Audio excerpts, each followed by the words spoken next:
Hey, what's up, everyone? Welcome back to House of Footy. It's your boy Ray, and alongside me is Mac. Good evening. And welcome back, Gio.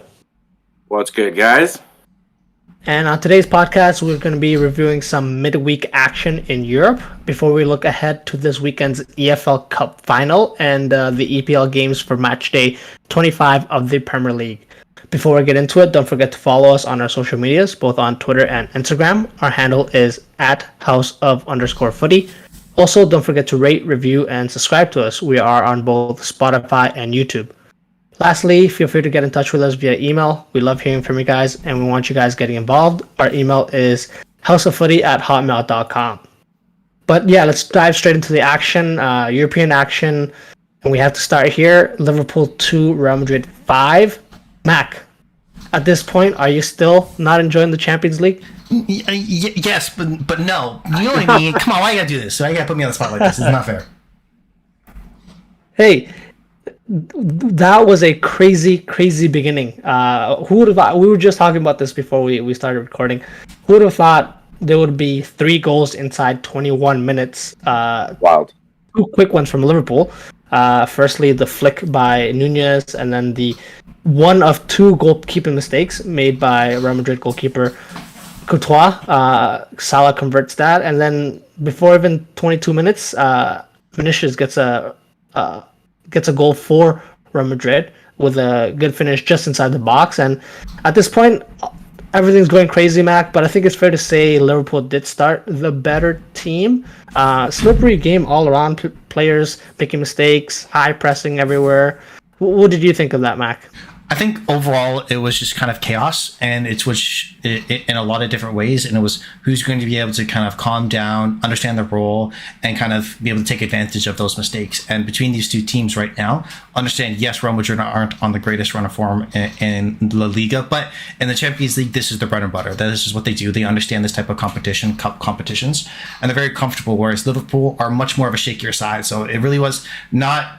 It was less towards me as like who's going to come out and win this game is who's going to make fewer mistakes to lose the game, if that makes sense. And I was more confident in Real Madrid even after the early start. Kind of just watching a little bit of the match while trying to maintain having a day job was not the greatest. But overall, you can feel fairly confident that Madrid looked very, very comfortable, even when they were down 2-0. Yes, I would agree. Liverpool did look like they would be able to. They did start to have the better at the beginning of the game, but they're kind of a frail team right now, unfortunately. Mentally, they're a little bit fragile, where as soon as they get punched, they don't have a response. And as soon as Real Madrid did punch back, it kind of all crumbled beneath Liverpool. And listening to a lot of remarks around the game afterwards, it really summarized it very well for me and accurately. Like Jamie Carragher talking about how he could get into the starting 11 right now for Liverpool, considering how shaky everything's been. And I wouldn't disagree with them naturally, because they definitely seem like they need a reset of leadership, of a mentality, and a good foundation to go build going forward for sure.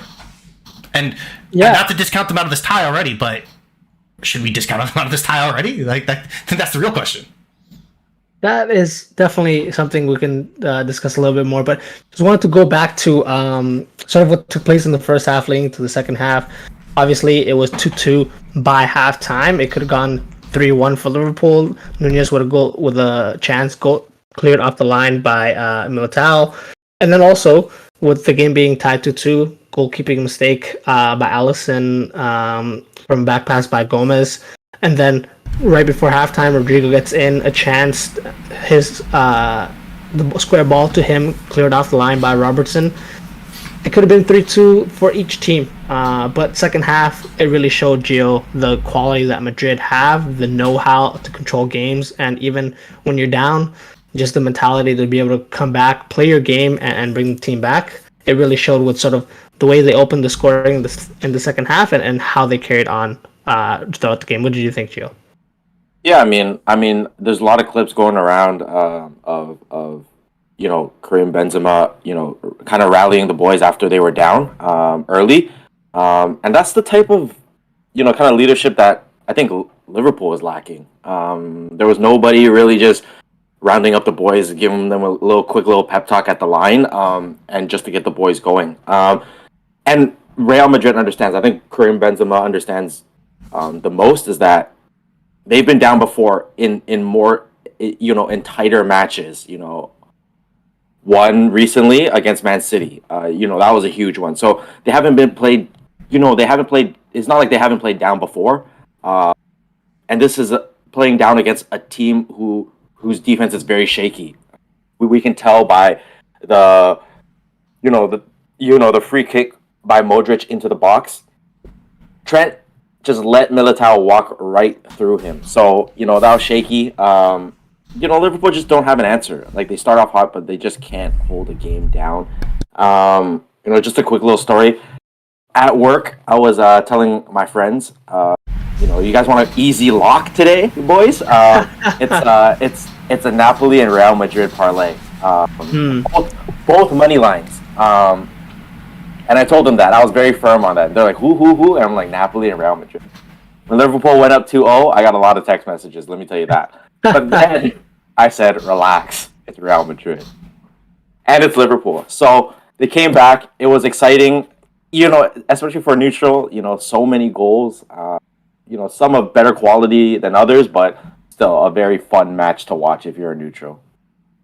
Yeah. As a neutral, which I think none of us here are, maybe Mac in this situation, but even a neutral though would be able to admire the Benzema and Vinicius Jr. show that they put on in the second half. Mac, the 1-2s that led to the fourth goal for Real Madrid, and then also even the fifth goal for Real Madrid, where Modric gets onto the pass miscontrolled by Fabinho, leaves everyone behind, not being brought down by any of those Liverpool midfielders, finds Vinicius Jr., squares it to Benzema, who sits down Alisson and puts it past all the defenders trying to block that shot. So can we have a word for sort of their performances and how they were able to still come back after being such, I guess you would say, veteran players, and what it takes to come back for these types of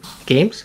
So I think in a lot of ways, you give them credit, and because Vinicius Jr., there's been a lot of turmoil that he's been going through right now. Not to his fault. There's been a lot of racist comment thrown at him. So whenever you get a chance to be able to give him flowers for his level of performance and consistency, you got to be able to make sure that you do that. And Benzema, this is kind of this last life, and Ancelotti was talking about, is that kind of it was the leaders, kind of the older players bringing up through this game, the Modric, the Kroos, the Benzemas, and he was able to give them a lot of credit.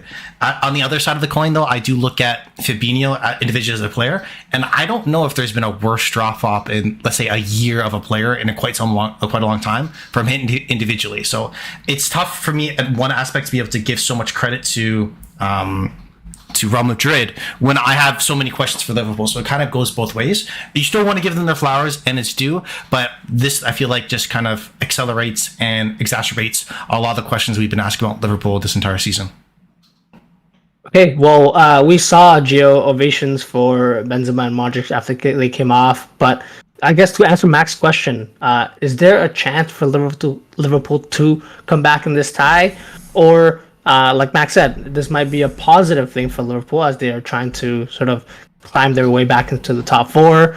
Maybe them being out of this competition could be a positive thing for them to really focus on one competition only, given the sort of shaky season they've had.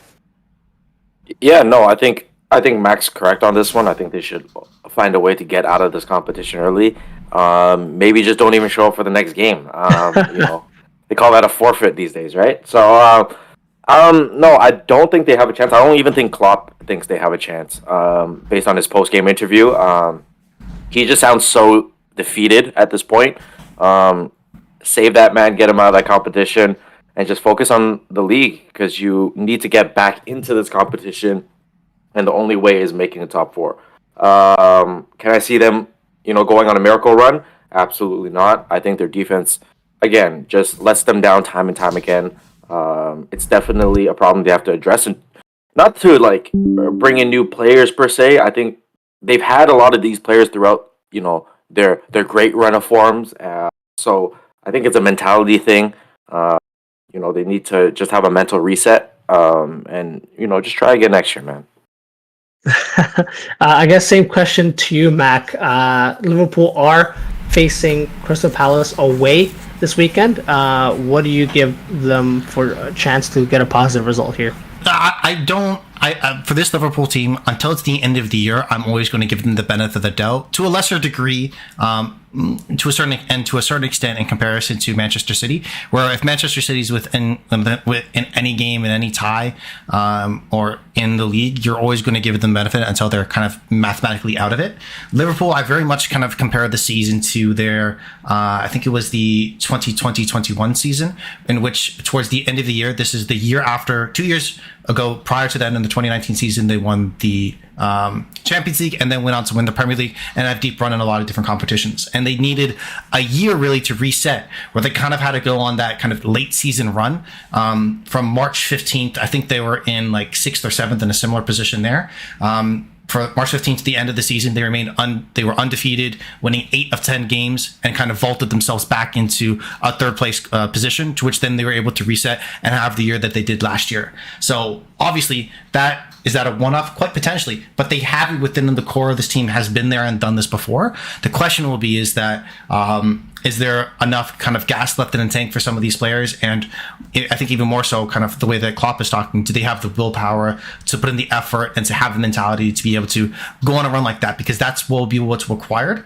The benefit to them is that, and on the other side of the coin, even though I know individually you asked about the Palace game this weekend, they're facing a lot of the clubs ahead of them. They have a lot of questions as well. And I very much could see any of the teams, I guess, outside the top two have a poor run of form. And if Liverpool are able to capitalize that and catch up ground, it's not without reason. They can't repeat what they did to that 2020 and 2021 season. Okay, well, we'll definitely be keeping an eye out on that result. All eyes will be on how Liverpool bounced back this weekend. But another Champions League tie that took place was RB Leipzig 1, Manchester City 1. City started off well in this game, more chances overall, and looked better on the ball. 27 minutes in, Grealish's pass to Gundogan, it looked like he dummied it. It went through Guardiola and then fell onto the path of Morris, who converted, putting City up 1-0 at this point. I think well deserved so. They were, I think, back to their usual selves, really trying to draw the opposition in and playing around them. And even Rodri and Grealish had chances to make it more than just a 1-0 result in the first half. What was your take on sort of this game, Mac? This game, it was very interesting in terms of I wasn't surprised in terms of the overall result. Manchester City still remain undefeated in the Champions League, but the 3 draws that they do have, in contrast to the 4 wins, all came away from home, and this was this fixture. So it's not surprising to see that they did not come away with the win while playing away. Obviously, right now, it's still early days in the competition for how they see themselves, and they just kind of heap pressure on themselves on the home matches, but they have been successful. And RB Leipzig have only lost 1 game against a Premier League team at home in the Champions League before, and that was actually against Liverpool in 2021. So they're a very, very strong home team. They're defensively very sound in these types of games against English opposition. So I'm not overall shocked if you kind of look at it from that perspective. However, in terms of how it played out for City, them only managing 3 shots on target, 12 shots in total, even though they still had 62% possession, there seems to be kind of a lack of pace, a lack of kind of correct decision making in the final third. Pep was talking about it after the game, where they got to do a better job of finding Haaland. It's not really him. He's making the right type of runs. We're not doing the great job, and we still got to make sure that we're productive around him, right? So I feel like that's more of an issue. And the last quick thing is, it's a little bit confusing, and maybe this has been a trend for Pep, but he didn't make a substitution in the entire game, and I don't understand why. They're one of the few teams with really quality subs that can kind of change games. He'll know more about football than I could ever dream of knowing, but it's something like that where you can create an impact, rejig the lineup, see if you can kind of move things around. Maybe not necessarily kind of change the system, maybe change a player for player, where even though you were kind of giving the same type of impact, maybe they have a better individual day, which can kind of break them through. But overall, I'm not, even though people are going to look at this with kind of forward brows for Manchester City, I'm not overall worried about this result for them. Yeah, interesting. Gio, Mac mentioned Man City didn't make a substitution, but Leipzig actually did make some changes themselves to sort of push themselves into that second half, create more chances. The right back Osterman came off for Henriks, and that led to Leipzig pushing up higher into the City half, winning the ball higher up, boxing that midfield in, and then they created chances leading up to that Guardiola header over Diaz to make it 1-1 after 70 minutes. I'm not sure if you saw it, Gio, but there are some calls saying that it was potentially a foul, but I think on the run of play, the tie was, I think, fair. What did you think, Gio, at this point? I think the tie. No, sorry to cut you off, but I think the tie was very fair. Look, this isn't the first time Man City has let games slip this season.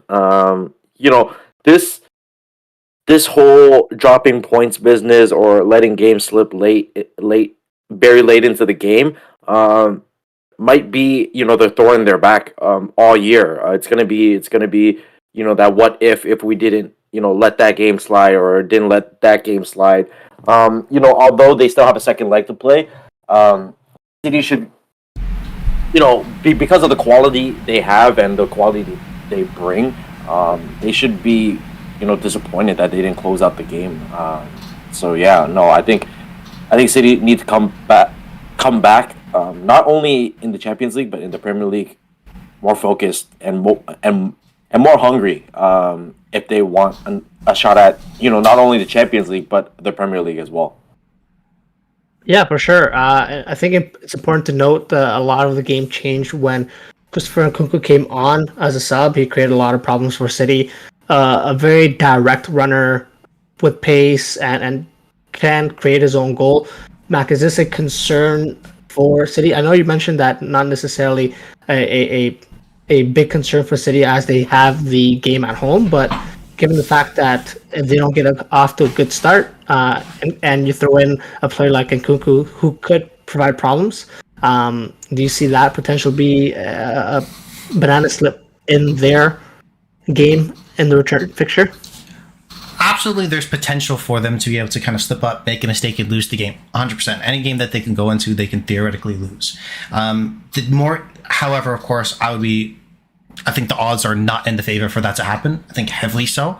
The more troublesome spot is if they did come away with more of a resounding result here, and were able to pull off a win, they would be in the position where they can continue to work on their squad rotation, rest players, because they're not just competing on one front, they're going to be in an aggressive race for the Premier League for the rest of the season. So I think even though this was a tie, the big winner out of this is Arsenal, because now Manchester City in a home game against Leipzig have to play their best players and play them heavy minutes and make sure that they are at peak performance. So I think that's more so where the downturn could theoretically be, where I don't see them losing the game. Again, it's theoretically possible, but it's more about the stress, the legs, the effort that these players will have to put in. The competition that everybody knows is what they're really striving for. Yeah, Champions League for Man City, definitely. But more importantly, right, this weekend for City, they are away at Bournemouth. Gio, is there a possibility that they pull up another Nottingham Forest result, or do you really see a routine beatdown of Bournemouth from this City team, given the results that they've had in the last couple of games? Much like Mac said about Liverpool, I think you do have to give this team the benefit of the doubt. Look, they are still Man City, and again, I think Pep will drill it into them. I think we've all seen the Amazon docs where he's just ripping the team apart when he's unhappy about it, and I'm sure that went on, this past week. But yeah, Bournemouth have known to start off quite hot in certain games, scoring goals early. I think Bournemouth will try to get on early and cause a little trouble to their back line and just to try to get shots off early. But apart from that, I think Man City can still control the game however they please, and it's just a matter of scoring, which I don't doubt they can do. They can't do, but it's a matter of keeping composure late in the game. The game isn't one goal, and they need to control the game better. Yeah, I guess same question to you, Mac. What do you see happening this weekend? My apologies. Sorry, a stereotypical City slapping after a tie. All right, I like it. Quick and clean. Yep. Just to wrap up this part of the podcast, guys, the remaining Champions League games that we saw: Eintracht Frankfurt 0, Napoli 2. Not sure if you guys had anything to add for these games, but I just wanted to say the boy Kvaratskhelia balling out again. I think Irvin Lozano as well, getting an assist, and I think man of the match, if I'm not mistaken. But Gio, what did you think? But he did sin. Number 77 did sin. Missed the pen. Did not like that. That's true. Had me nervous on the bets. But hey, they came back. Victor Osimhen, very fortunate goal. But yeah, Irvin Lozano did ball out too. So all the credit to him. For sure. I guess another game taking place this week. Inter 1, Porto 0. Those are two Italian teams getting positive results this week. I think very important to note, both games had a red card for Frankfurt, one, and Porto had one as well. Lukaku getting that goal after being out from injury for a while now. Is this a positive return for him with this Inter team, who are, I think, still challenging for the Serie A, or do you think? What do you think about this result for Inter? It's fine. It's expected for me in terms of them. They need to be able to make sure that they're maintaining this type of performance. In regards to Lukaku, if you heard about his remarks, I think, was it after the game, where he's talking about, I've never looked better. This is amazing in terms of not just physically, but also on the pitch as well. But I think that's what he was trying to highlight. I think a lot of Chelsea fans would be interested to see how they hear about that. But overall, neither teams. This game was definitely, if I were to rank the games I'm interested in, was at the bottom kind of what happened, which is fair. But it's full credit to Lukaku, and it's at least good to see him healthy and back playing football, because I know we make a lot of jokes about him. On this day, he can still bring quality to a team, and it's good to see him to do that in this game. Okay, well, on that, sorry, Gio. I don't make jokes. I speak facts about Lukaku. Sure. On that positive note, guys, we're gonna take one quick break here, and then we'll be back previewing the EFL Cup Final. So stay with us. Welcome back to House of Footy, everyone. We're gonna continue our podcast for today now, just covering the EFL Cup Final between Newcastle and Manchester United. But before we do that, it is important to note today, at the time of recording, Manchester United did get the win 2-1 over Barcelona. The return fixture last week, Gio, 2-2 at the Camp Nou. What did you think about this game overall? Obviously, Bruno conceding that penalty early on maybe gave you some scares while you were at work, but it all worked out. What did you think, Gio? God favors Man United, okay? That's all I gotta say. No, I think, obviously, I think it's a fair call. Ball to hand. It is what it is. Whatever I think or whatever the fans think, I think it's how they reacted is the most important thing. Manchester teams of old would have pretty much crumbled at that point.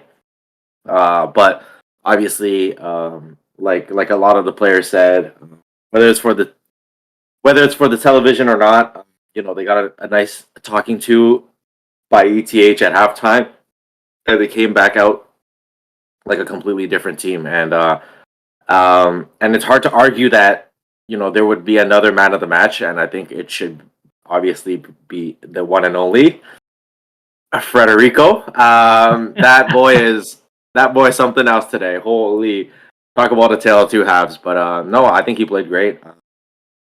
Very energetic, closing out tackles, pestering, smart fouling in their half especially, and realistically brought them back into the game with that early goal, I think in the 47th minute.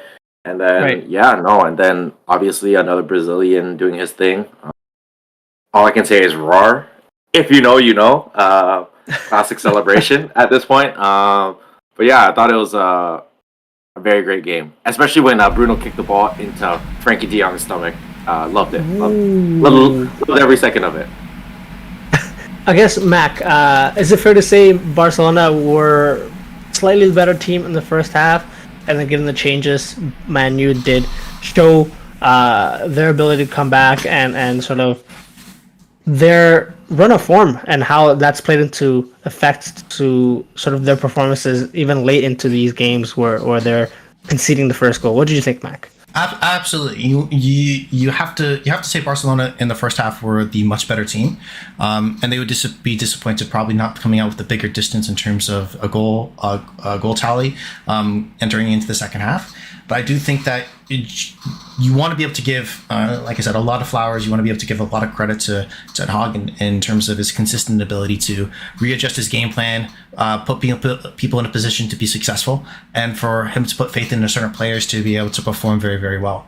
And it was across the board where I would argue to say since the World Cup, this was probably Marcus Rashford's worst game, be fair to say, and they still managed to be able to pull out a 2-1 win. I think that's a huge step for them, because that's a question that I guess we've been having a lot, is where as soon as the goals dry up for him, what happens? Who's going to step up? And today it was Fred and Anthony, so you want to be able to give them their flowers, give them the respect. Will it keep happening? Different question.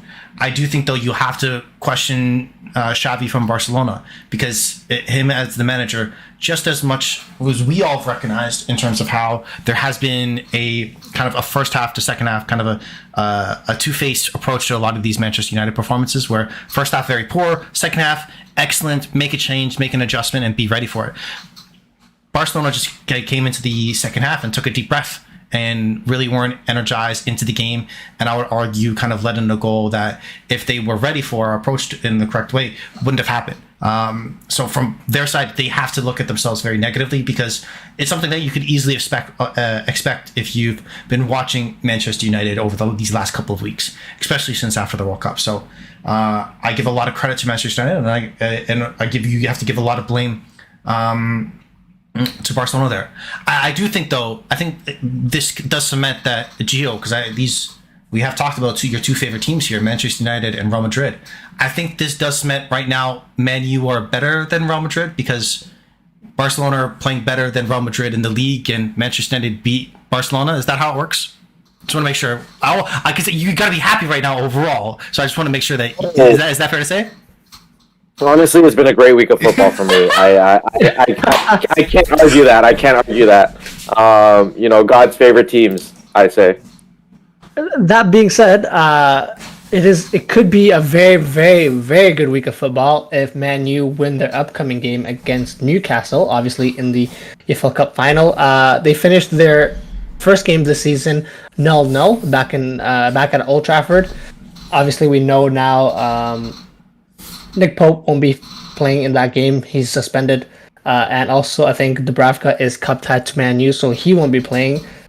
Come in Loris Karius for Newcastle, and I see Gio fist pumping there. What do you think about that? And I guess, how does this play into Man U's favor in this game? It's coming home. It's coming home. We've seen him in cup finals. Loris Karius is a fumbler. Okay, he might as well play for Spurs at this point.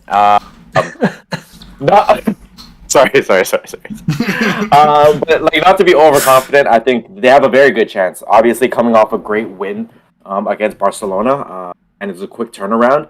But even in the game today against Barcelona, you saw that almost that championship mentality that like a Rafa Varane or a Casemiro had. You just saw what it meant to them to win these types of games, and how focused they were from minute 1 to minute 90. And even Lisandro Martinez was fantastic. He's a World Cup winner himself, so that drive to want to succeed and to come back from adversity, getting a tough call, handball, and then a penalty kick. Those are the types of players that a lot of teams are missing, and sometimes it does pay to pay that extra dollar for those types of players, and and obviously they did with Casemiro, but it's paying tenfold right now. Okay, same question, Mac, but more so in what you mentioned about Rashford. Him coming off from this game, not influencing the game as much as you'd expect. But we expect him to start in the final. Are there some key matchups that you'll be looking out for this Man U versus Newcastle final this Sunday? Naturally, you would want to pick the Rashford matchup against Trippier, as well as Luke Shaw kind of bombarding down that left-hand side with Almiron. I think in a lot of areas, when both teams are at their best, there is that respective side for them are playing at their best, right? Where at the beginning of the season, Almiron, Trippier were in some areas unstoppable. And now, much more recently, Rashford with this recent run form, and I think kind of overshadowed by Rashford's performance is Luke Shaw, where he down that left-hand side is doing a phenomenal job defensively, creating width, be able to overlap Rashford, to be able to create space for him to be able to cut in. So overall, I think that this matchup is going to be very key. I'll be very interested, though, on the other side of the pitch for Manchester United, who starts on that right wing. I think that is probably a question. Anthony may get to start because he scored today. Jadon Sancho has come in to play that, but that matchup against Dan Burn, if all eyes are on that other side for Newcastle, quick switch of play, a one-on-one against a very, very good defender, Dan Burn. It can be a tough day for whoever that winger could be. But if they come up with a good performance when it's least expected, I think that could potentially turn the game. I do want to touch on kind of just the ridiculousness of the fact that Pope can't play in the game. Because if you look at, I saw this recently, is Harry Maguire was suspended for Manchester United Carabao Cup semi-final against Forest for 2 bookings in the competition, but was free to play in the Premier League, right? However, Nick Pope, who ends up getting a red card, has to miss the cup final because of that. It works that way. So one competition can impact the other, but the other one can't impact the other one. That, for me, it doesn't make sense. So you have to say it's very unfair. And I think if you're Newcastle, again, if I'm a neutral, even if I'm Manchester United in some ways, I understand you want to win the cup, but Nick Pope should be playing. He's done so well for this team, arguably their best player thus far this season. And it's unfortunate that he can't play, so you feel bad for him. So I think that after the season, that's something that they should definitely look at and fix, because you always want the best players to play in the cup final for both teams to see who the real better team is, right? And unfortunately, in this matchup, we won't get that. Hopefully, Karius does play well. It would be horrible, I guess, for him where it comes into a cup final like this.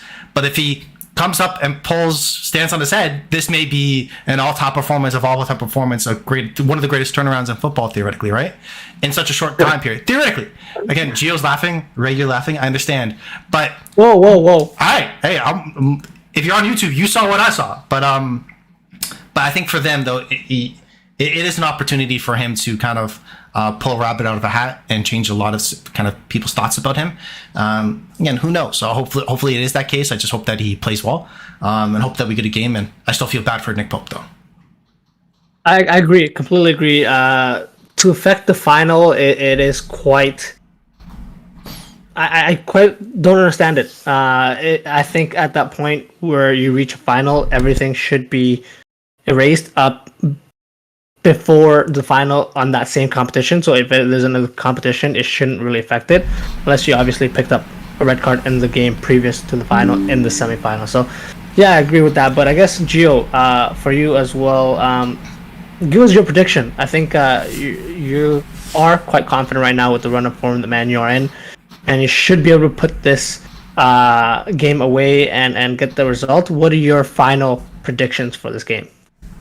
My final prediction, I read the script, boys. I read the script. It's 3-1 Man United. Ooh. Okay.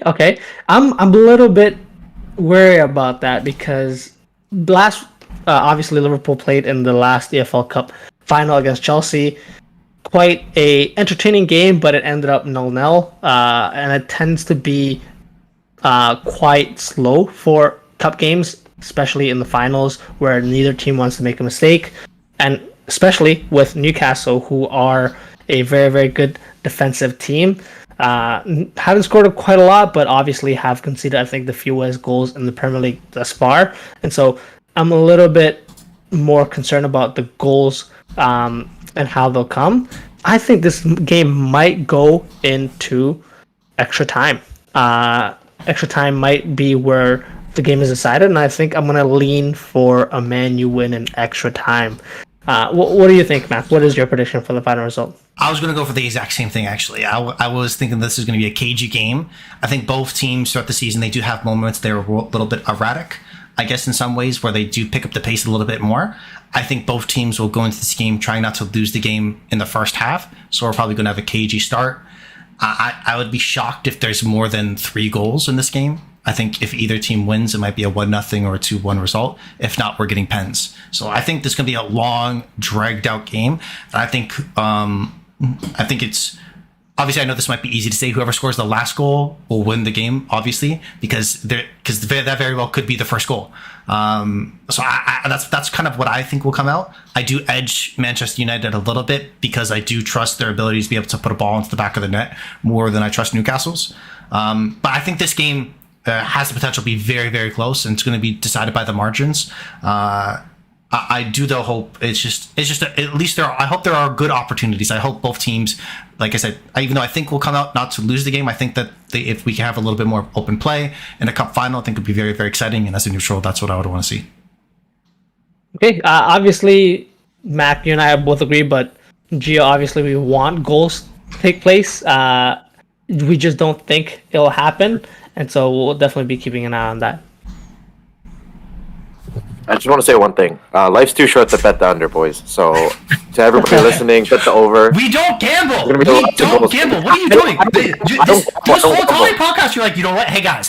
You know what? If you want an easy parlay, I got you. And now, I don't gamble. Okay. I was letting others know what an easy win would be. You're an educator. Okay, you're an educator. I got yes, you. Yes. Okay. Yes. Okay. Yeah, I'm trying to feed others. I'm trying to feed others. I understand. Thank you, Gio, for instilling your knowledge on all of us. On that note, we're going to take one last break here, guys, and then we'll be back previewing some EPL games for this weekend, so stay with us.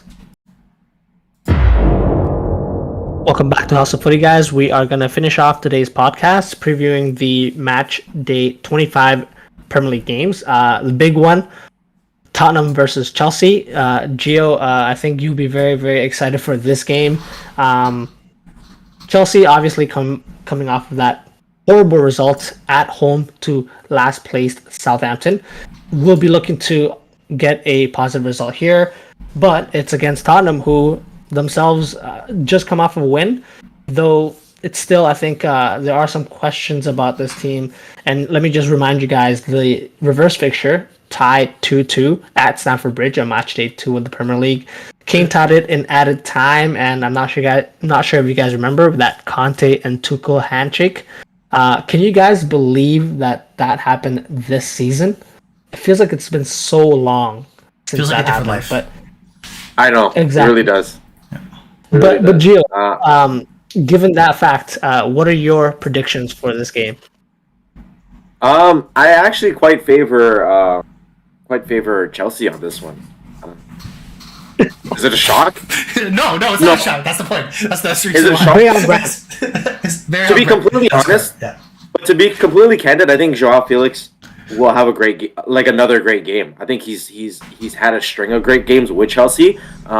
They just need to put him around better players. Like, Mount isn't that offensive player that's should be surrounded by Joao Felix. He just doesn't connect, the front line and the midfield very well.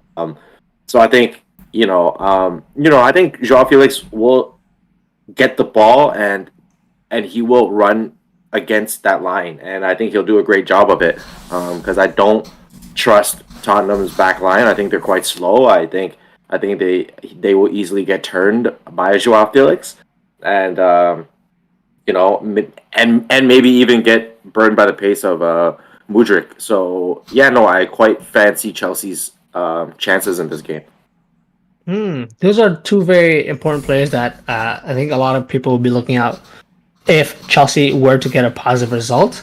On the flip side, though, Mac, Son Heung-min did score their last time out, and so I think he'll be a player that Tottenham will be looking to feed so that he can continue his goal-scoring form and hopefully lift them up and keep them up in that top 4 discussion. What do you predict happening in this game? So I I predict that the odds are that Chelsea won't score in this game, so it'll be tough for them to win because they've scored 4 goals in 2023 in the Premier League. So it's been a rough year for them thus far. And if you generally, I think we would argue that if Tottenham's weakest part of their team is probably their defensive structure in some games, they might have an easy day about it. Well, you can look at it depending on your perspective that you might finally have a team where Chelsea can, they can potentially cut through and kind of build up from, or a team that might try to get at them a little bit more.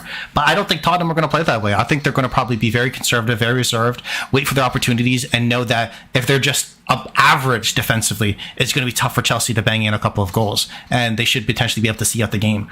So I think if Tottenham go with that thought process, they could be in a very strong position. My dream scenario, and because I think it would be hilarious, is if Tottenham win this game 2-0, because then they would have literally the double amount of goals that Chelsea have scored this season in the Premier League. I think that would be just perfect. The numbers would be nice and round and make me happy, and then after the game I could bring that stat up again. All that. That's all I really care about when I'm going for in this fixture.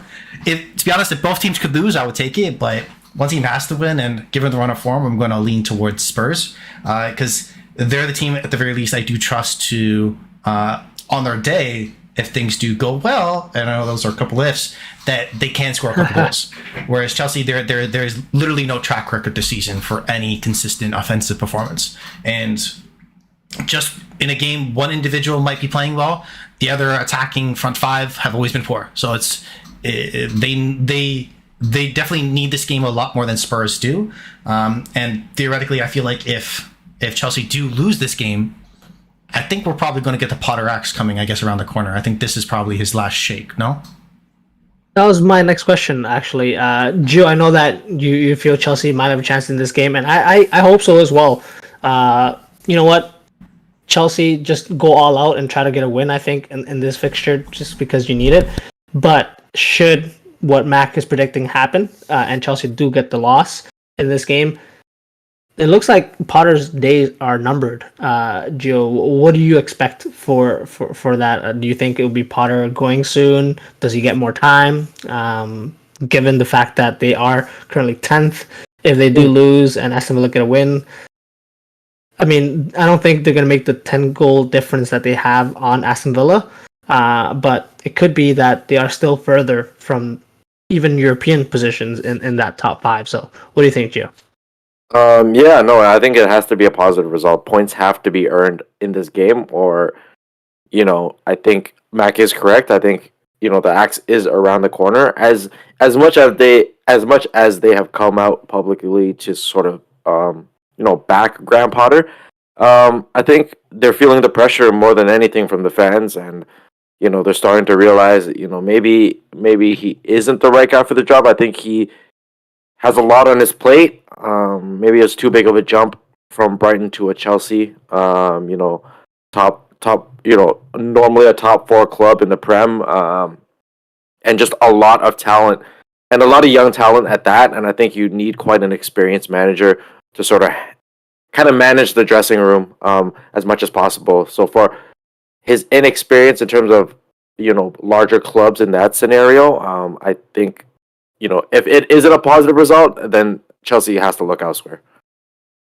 Okay. Well, so a lot riding on that game. Obviously, if Spurs win, they continue their push for that top 4. They're currently in the top 4. Newcastle won't be playing, so they will have 2 games in hand played. Sorry, 2 games played more than Newcastle. So obviously, they want to keep the difference between themselves and Newcastle for when those games get played. But let's switch our focus now, Matt, to I guess the bottom of the table. Leeds versus Southampton this weekend.